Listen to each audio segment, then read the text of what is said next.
Hello all, welcome to the first episode of Arts and Culture Stories with Khushboo Bagga, and it's my absolute honor to welcome Maharani Radhika Raje Gaekwad of Baroda to our podcast today. Welcome Radhika ji. Thank you, Khushboo. Thank you for having me on your podcast. Pleasure.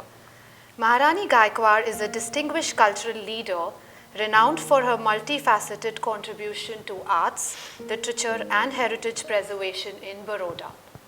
As a passionate advocate for cultural revitalization, she spearheads initiatives that celebrate Baroda's rich heritage while fostering creativity and innovation. From promoting traditional crafts to supporting emerging artists and writers, Maharani Radhika Raje Gaekwad's vision and dedication has left an indelible mark on the cultural landscape of Baroda as well as India. Before we go further, I would like to thank our supporting partners, Petal Foundation, Chaulaz Heritage Jewellery, and this episode is proudly presented to you by Olixir oil, bringing in the essence of purest cold press oil where every seed is pressed with love. So Radhika ji, as a Maharani of Baroda, you carry with you a rich legacy of heritage and culture. Can you share your journey, how you embraced and preserved this heritage throughout your life? Khushboo, I grew up seeing a lot of traditions and culture because I come from a background very similar. I come from Wakaner, which is also in Gujarat, and it's also a traditional royal family. At the same time, my father was an IS officer, so we grew up in Delhi, mingling with families from all parts of the country. Delhi also happens to be a very vibrant epicenter of culture and craft. So my sister is very much into craft. My mother was very fond of craft as well.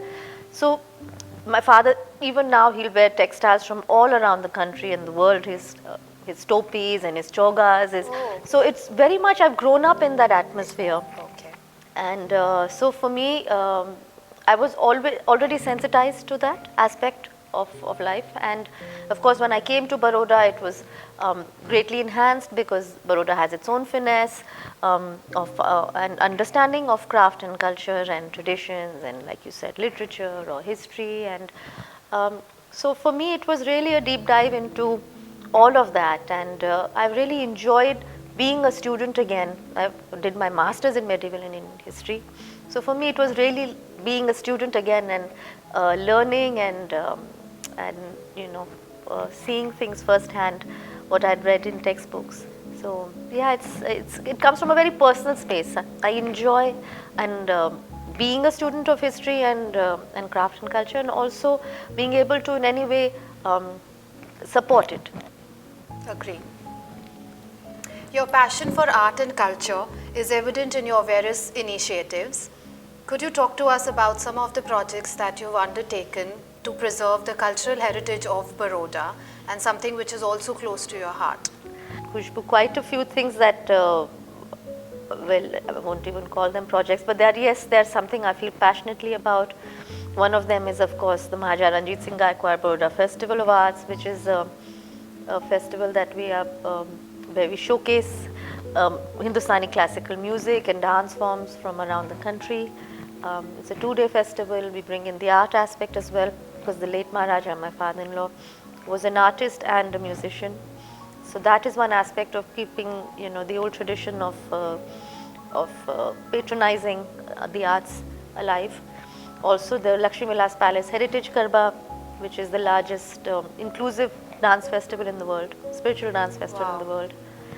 That is been very well received, and that is a very, very intrinsic part of Gujarat's culture as well. And I have a big,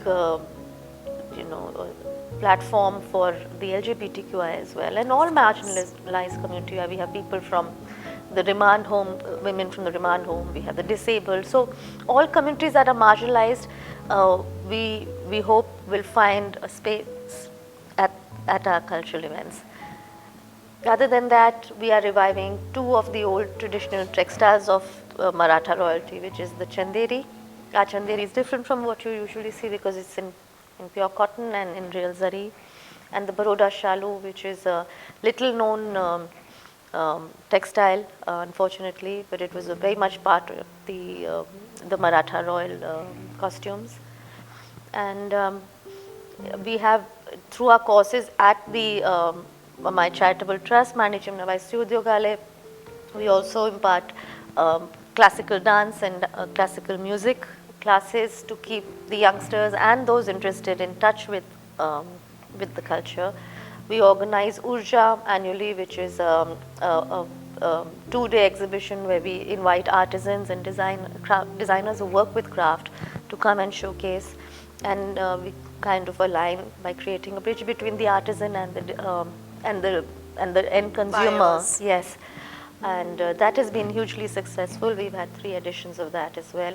I'm director of CDS Art Foundation alongside Asif Sheikh from Ahmedabad, yes. and Vilu Mirza ji, and that's also a very gratifying position for me to be able to meet incredible artisans from around the world and designers who are doing incredible work. So many things that keep me excited about craft. Yeah. Commendable. Thank you. So you've been fairly involved with literature and poetry. You've been part of Jaipur Literature Festival and various such festivals where you've been part of talks, poetry, readings, etc. How did this interest develop for you, and what motivated you to take initiatives in this space? So, Khushboo, I used to write in school, poetry and creative writing. Continued in college, and then I worked as a journalist with Indian Express. So I kind of honed the skill of writing some more. It's something I love doing. I love writing, and someday I hope that I will write a book. I've not done anything towards it, so you can't even ask me what I will write on, because honestly I don't know. But it gives me great joy. It's my stress buster. It makes me feel good about myself. It keeps me connected with my thoughts, with my feelings, because I usually write about those things. I write about very first hand. I'm not writing fiction that much. It's very first hand. So it's really the most intimate thing I can do for myself is write. And so I like to be in academia. I like to surround myself with people who are in academia, who are passionate, who are scholars, and it's very humbling to be around people who are masters of their subject. And when I get an opportunity to speak or present a paper, I feel extremely privileged. And I try and not miss out on those opportunities. So like you said, whether it's the Jaipur Lit Fest or Hong Kong by the Bay in Hong Kong, or I've spoken in the US, I've spoken in China, I've spoken in, of course, in many parts in India. It's very gratifying, and it helps me stay in touch with being a student, with the research aspect, with the academic aspect. Okay. So there are so many roles that you play in your life, from Maharani to a mother, from cultural promoter to a philanthropist. How do you balance these roles, and what have been some of the greatest challenges that you face? Khushboo, you do it as well. I've seen you. You're doing all these roles. You're juggling them as well, and you're doing a fab job. I think as women, Thank you. as women, it's inbuilt in us. We all right? do that. We Yes. all Multitasking. we've seen our mums do it. We see our mother-in-laws do it. I don't know of anyone who has been able to realize their desires or vision or goals without juggling. Because as women, to feel complete, we have to be all these things. Of course, yeah. I don't think I could see myself only as a social worker, Right. or a textile lover. It's as important for me. Most importantly for me, my job is to be a mother, Agree. or a daughter or a wife. These are my most precious roles, and yet I don't want to not be a textile lover or a student or Art patron. Exactly. So we don't have a choice, do we? Not really, yeah. Yeah, so it's, I think what really credit needs to be given to is the support we get. I think in my case, and I'm sure in your case too, True. the support from our families, our spouses, Mother-in-laws, the from mother-in-laws. everyone in the family. It's Yeah. not possible without that. I Agreed. think every woman has the capacity to juggle and the desire to juggle, but I think society doesn't permit them to. Agree. In fact, I would like to share, today my daughter was unwell. I had to call up my mother-in-law. She is babysitting her, and that's why I could be here. So it's family support is very, very important. Absolutely. Your family has a long-standing association with arts, with several members being notable patrons and practitioners. The Darbar Hall at the palace itself, for example, has Islamic prints, patterns, intricate woodwork, stained glasses, and a lot of crafts that has been used there. How has this heritage influenced your own relationship with the arts, and what lessons have you learned from the artistic legacy of your family? I think in terms of legacy, what I've learned is that patronage is not about a label. So when Sayaji Rao first commissioned, important works to Raja Ravi Verma on Nandlal Bose, very few people know that the largest commission of Nandlal Bose was also Baroda. Commissioned by him. Yes. Okay. So, or Aurobindo Ghosh or Ambedkar, they were not known entities. It was about recognizing talent. True. And He had an supporting eye. that. Yes. Clearly had an eye It is too. about supporting talent, supporting a person, an individual, a vision, and that is what the patronage began as. It wasn't because there is this very well-known artist and he's going to appreciate in the next 10, 20 years or 100 years, and therefore I must invest in him. Yeah. So it was a very different way of looking at. The intention was just to support.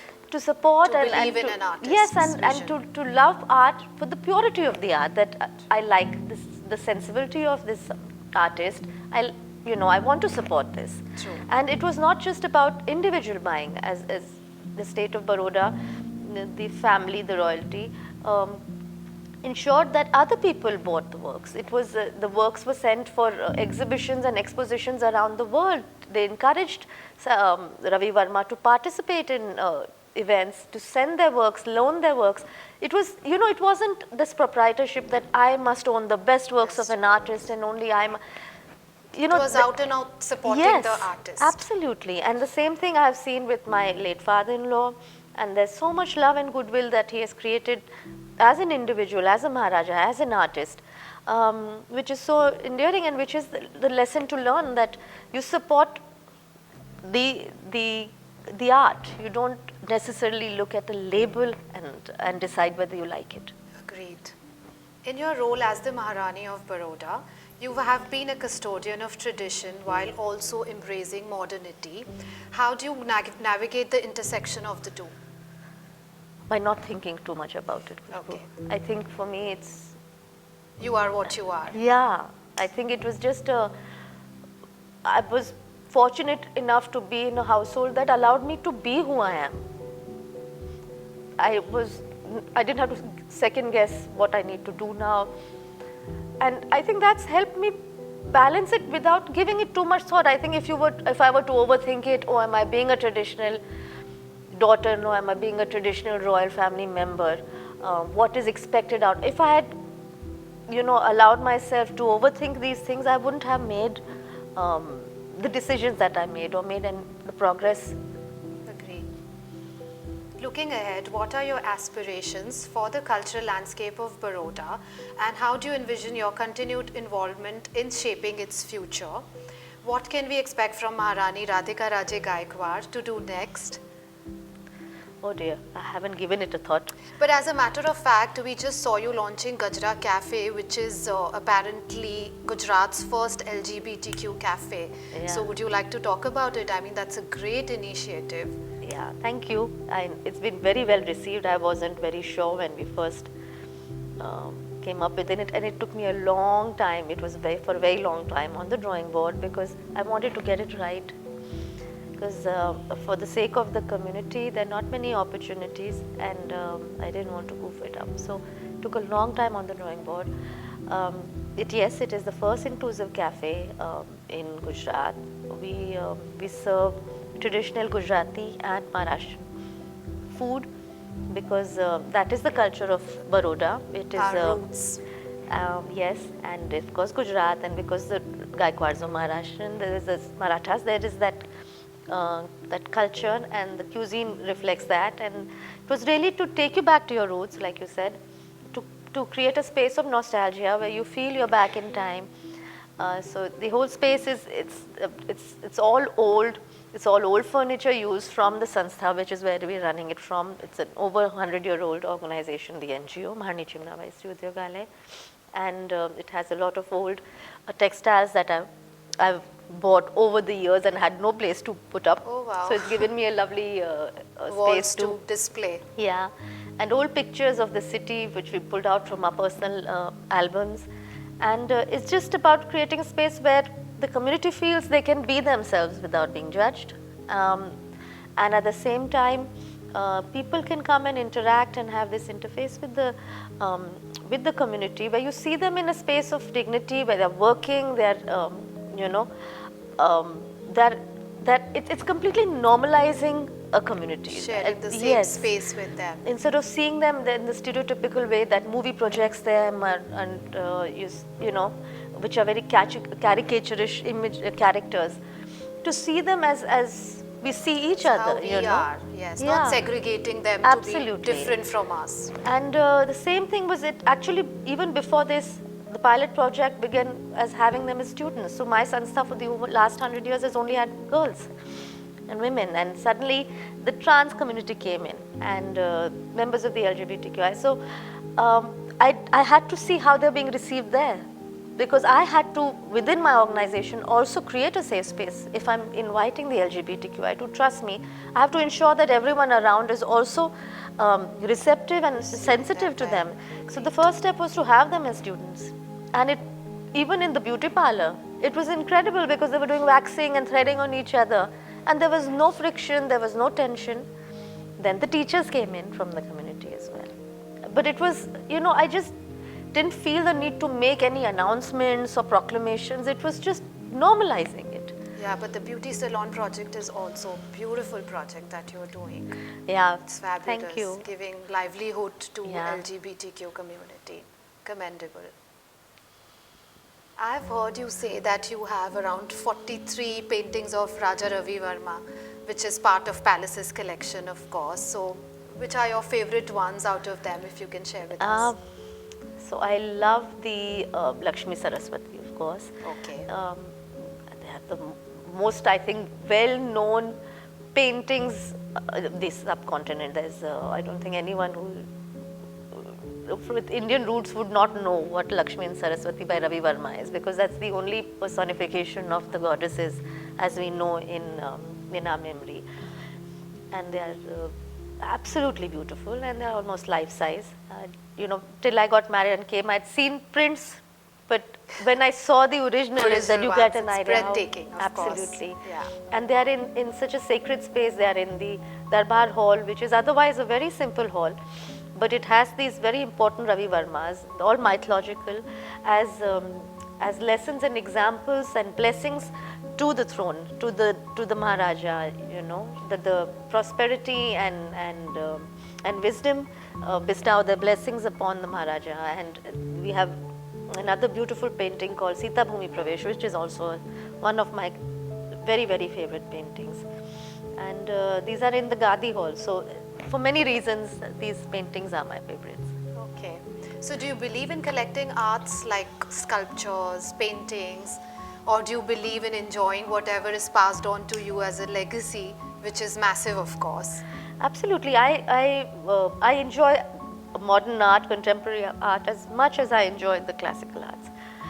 Unfortunately, a lot of the new works don't fit in the house, because the house has such a strong personality Of course, yeah. that it doesn't blend. Yes, yes. And also, you know, contemporary art is very expensive.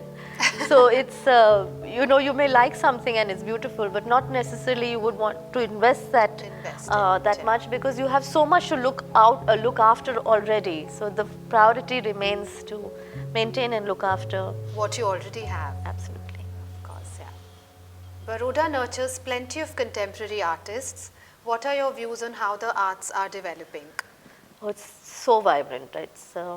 I'm so proud to be a Barodian, and I think so much credit goes to the university and the fine arts department we have, and because of which so many artists have made Baroda their home and lent this amazing, vibrant cultural atmosphere to the city and cosmopolitan atmosphere.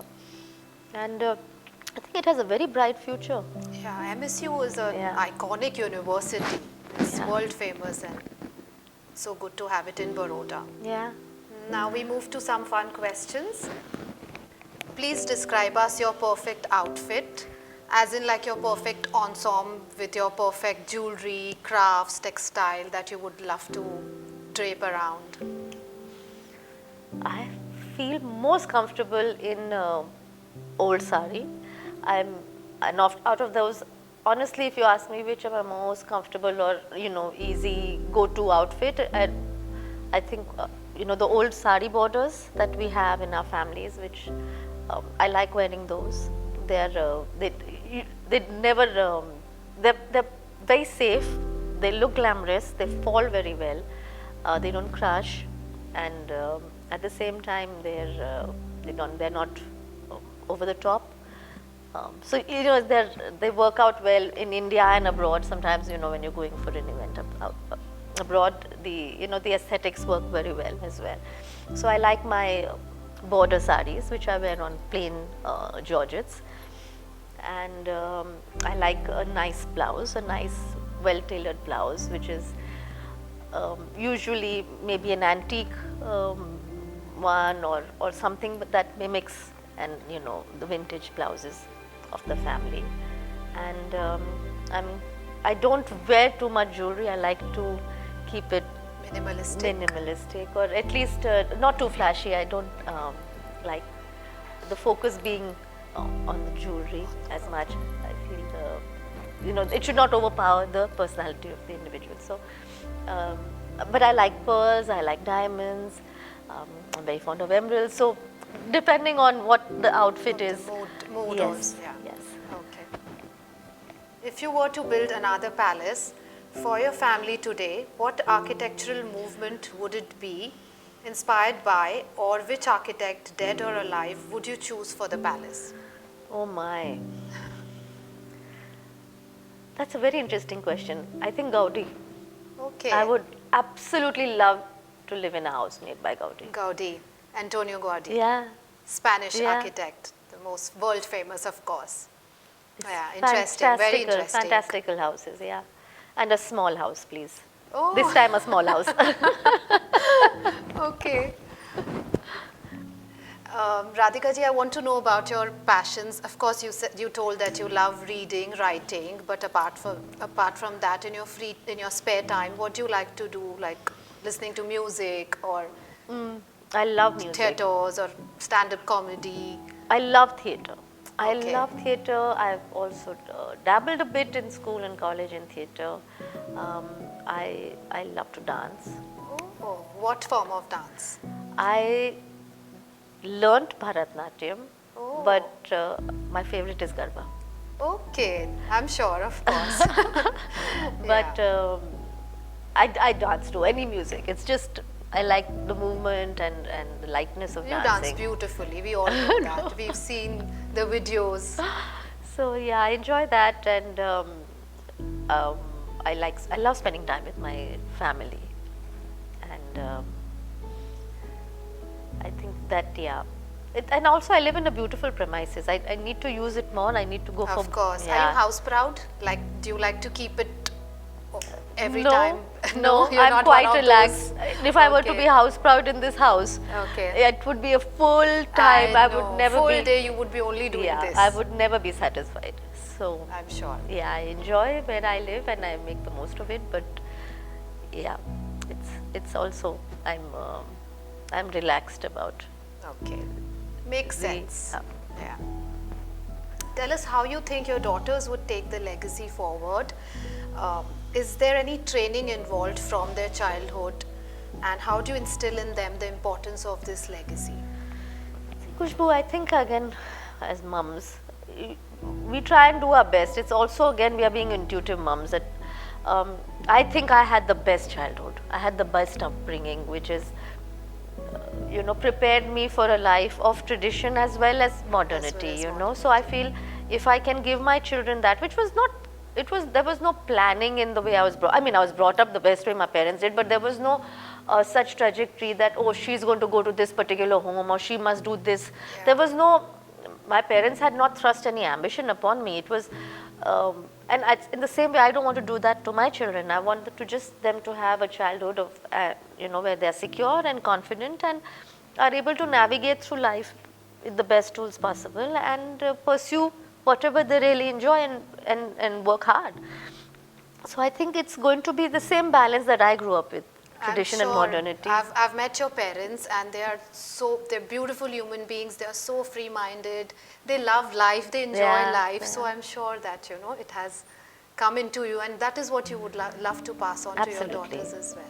If there were a biopic made on you, who do you think would be apt to play your role and why? Oh God, who would play my role? I love Kangana Ranaut. Oh wow, this is mutual then. There are very few people who like Kangana Ranaut, and I'm one of them. Strong woman, na? So yeah, it's so beautiful to know that you like her. She puts her opinions forward. She is who she is. Yeah, and she's not scared to speak out. That's good. With this, we've come to an end of our podcast. It was a privilege talking to you, Radhika ji. Thank you so much for taking out your time. And before we go, I would like you to sign this for us.